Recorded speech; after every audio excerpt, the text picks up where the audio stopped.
విషఫలం. ఒకానొక దేశంలో రసార్ణవుడనే ఘన వైద్యుడుండేవాడు. ఆయనది అమృతహస్తం. గొప్ప అనుభవం కలవాడు. ఆయన చేతిలో కుదరని వ్యాధి లేదు.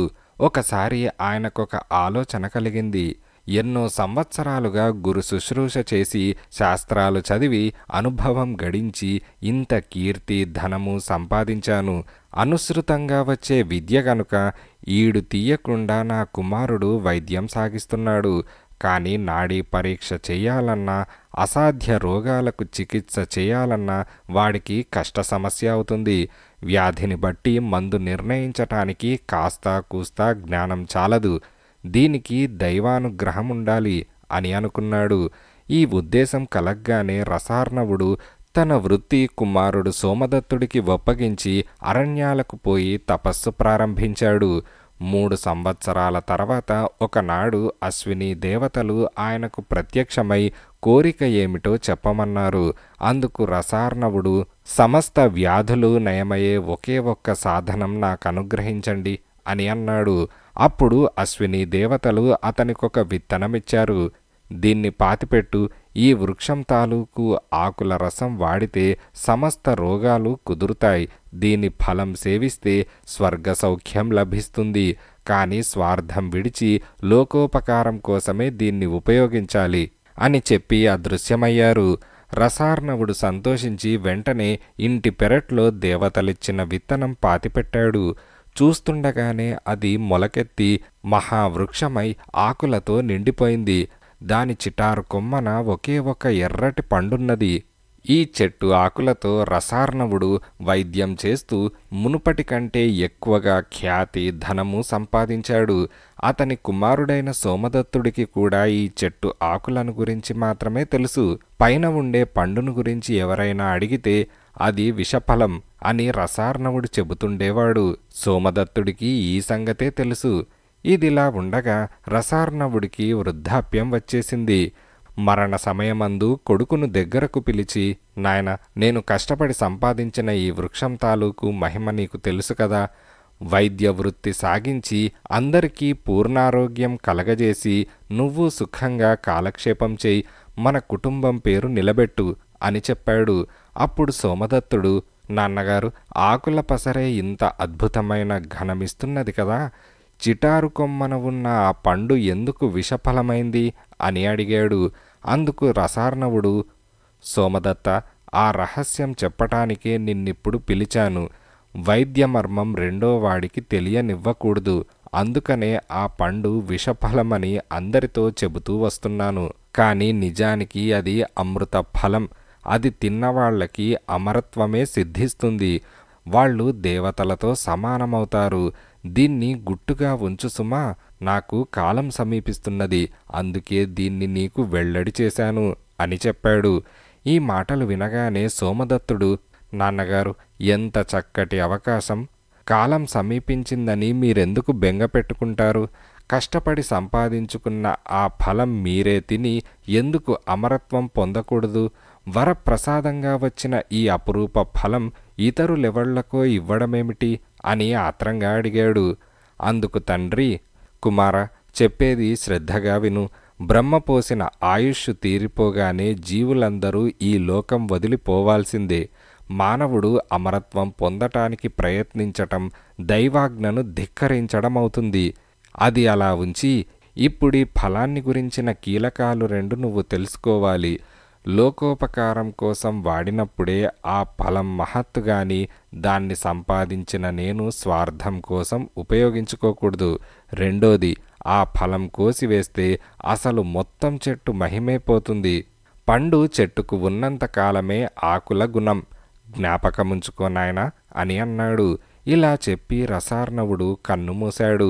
తండ్రి ఆజ్ఞననుసరించి సోమదత్తుడు చెట్టు రహస్యం గుట్టుగా ఉంచి వైద్యం చేసుకుంటూ కాలక్షేపం చేస్తున్నాడు. తండ్రి చెప్పినట్టే ఆ చిటారు కొమ్మన ఉండేది విషఫలమని అడిగిన వాళ్లందరితో చెబుతూ ఉండేవాడు. ఇదిలా ఉండగా సోమదత్తుడి ఖ్యాతి దేశ దేశాలకు పాకిపోయి చివరకు కౌశేయపురాన్ని పాలించే గుణవర్మ చెవినబడింది. గుణవర్మ చాలా కాలంగా తీవ్రమైన కడుపు నొప్పితో బాధపడుతున్నాడు. ఎటువంటి ఘన వైద్యులు ఏమీ చేయలేకపోతున్నారు. అందుచేత సోమదత్తుణ్ణి గురించి వినగానే గుణవర్మ మంత్రి సామంతాది పరివారంతో వైద్యుడుండే ఉత్తర ప్రదేశానికి బయలుదేరాడు. గుణవర్మకు ఒక్కగానొక్క కుమార్తె మైథిలి. తండ్రిని విడిచి క్షణం ఎక్కడా ఉండలేదు. కనుక ఇప్పుడు తండ్రి వెంట వస్తానని పట్టుబట్టింది. కాదనలేక గుణవర్మ సరే రమ్మన్నాడు. ప్రత్యేకించి తోటలో వేసిన డేరాలో గుణవర్మ బస చేసి వైద్యుడికి కబురు చేశాడు. గుణవర్మను గురించిన భోగట్ట అంతా సోమదత్తుడికి ఇంతకు ముందే తెలుసు. కనుక రాజుగారి పిలుపు వచ్చిందనగానే అతనికి స్వార్థ పిశాచి పట్టుకున్నది. ఎప్పుడు ఎవరు పిలిచినా మూలికా పత్రాలు చేత పట్టుకు వెళ్లే సోమదత్తుడు ఇప్పుడు రాజదర్శనానికి ఉత్తచేతులతో వచ్చాడు. గుణవర్మ వైద్యుణ్ణి ఎంతో గౌరవించి తన బాధ నయం చేస్తే కోరిన బహుమతి ఇస్తానన్నాడు. రాజు నోటి నుంచి ఈ మాట ఎప్పుడు వస్తుందా అని సోమదత్తుడు కనిపెట్టుకొని ఉన్నాడు. మీ వ్యాధి నయం చేయడం అనేది పెద్ద విషయం కాదు. కుదిరిస్తే మీ మాట నిలబెట్టుకుంటారా అని సోమదత్తుడు అడిగాడు. మా మాటకు తిరుగులేదు, కోరుకున్న బహుమతి ఇస్తాం అంటూ రాజు స్పష్టంగా వాగ్దానం చేశాడు. వెంటనే సోమదత్తుడు, అయితే మీ అమ్మాయిని నాకిచ్చి పెళ్లి చేయాలి అని తడుముకోకుండా అడిగాడు. రాజు తబ్బిబ్బైపోయాడు. వైద్యుడు ఇటువంటి కోరిక కోరుతాడని కలలో కూడా అనుకోలేదు. చూడబోతే సోమదత్తుడు నల్లటివాడు, నడివయస్సు మళ్ళినవాడు, పైగా అనాకారి. అప్పుడు గుణవర్మ, ఓ వైద్య ప్రవీణ, నీ కోరిక తీర్చటానికి సాధ్యం కాదు. ఈ బాధతోనే చచ్చిపోతాను గాని నా కుమార్తె జీవితం నాశనం చేయలేను అని ఖచ్చితంగా చెప్పేశాడు. అందుకు సోమదత్తుడు, రాజా, ఏళ్ల తరబడి యాతన అనుభవిస్తున్నారు. గంటసేపట్లో మంత్రించినట్టుగా మీ వ్యాధి తీసి పారేస్తాను. మీరు సుఖంగా ఉంటారు. బాగా ఆలోచించుకొని కబురు చేయండి అని చెప్పి వెళ్ళిపోయాడు. వైద్యుడు వెళ్ళగానే రాజపుత్రి తండ్రి వద్దకు వచ్చి, నాన్నగారు, మీ బాధ నేను చూడలేకుండా ఉన్నాను. నేనతన్నే పెళ్లాడతానని కబురు పంపండి. అయితే ఒక్క షరతు పెట్టండి. ఆయన చెప్పినట్టు 1 గంటకల్లా బాధ తగ్గకపోతే మన కోట గుమ్మానికి తల ఒప్పగించాలని మాత్రం చెప్పండి అని అన్నది. ఆ సాయంత్రం మంత్రి వైద్యుడింటికి వచ్చి రాజకుమార్తె మాటలు పూసగుచ్చినట్టు చెప్పాడు. అంతా విని సోమదత్తుడు, మంత్రివర్య, మాట వరసకు గంటసేపు గడువిమ్మన్నాను గాని అది అవసరం లేదు. రాజాజ్ఞైతే 2 నిమిషాల్లో ఏలినవారి బాధ పోగొడతాను. పోగొట్టలేకపోతే సంతోషంతో నా తల సమర్పిస్తాను అంటూ నిబ్బరంగాను నిర్లక్ష్యంగాను చెప్పాడు. చాటుగా పక్కనే ఉండి సోమదత్తుడి భార్య సువర్ణ ఈ ప్రసంగమంతా విన్నది. రాజుగారి కూతురే తన భర్తకు రాణి కాబోతున్నది. ఇక తన ముఖం చూస్తాడా? తన గతి ఏమిటి? ఇదెంత దారుణమైన ఆలోచన! ఇలా ఆమె మనస్సులో తీరని వేదన పొందుతూ ఉన్నది. కాబోయే కళ్యాణం గురించి సోమదత్తుడు సంతోషంతో పొంగిపోతున్నాడే కాని తన భార్య బాధపడుతుందేమోనని తలచనేలేదు. చీకటితోనే లేచి ఆకులు కోసుకొని సోమదత్తుడు రాజుగారి బసకు బయలుదేరాడు. రాజుకు మందిచ్చాడు. ఎందుచేతనో తగ్గడానికి బదులు రాజు బాధ ఎక్కువై భరించలేకపోయాడు. వైద్యుడికి చెమటలు పోశాయి. వైద్యశేఖర, తల ఇవ్వటానికి సిద్ధంగా ఉండు అని మంత్రి అన్నాడు. స్వామి, తొందరలో ఏదో పొరపాటు జరిగింది. మరొక మూలిక తెచ్చి ఉంటాను. సెలవిస్తే ఇంటికి పోయి ఇప్పుడే సరైన మందు తెస్తాను అని సోమదత్తుడు వణికిపోతూ అన్నాడు.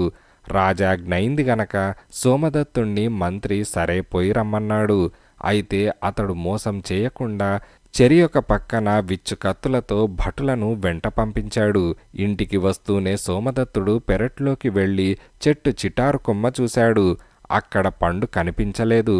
అంతా నిష్ప్రయోజనం అని అనుకుంటూ లోపలికి వస్తూ ఉంటే కాలికి ఒక కాగితం తగిలింది.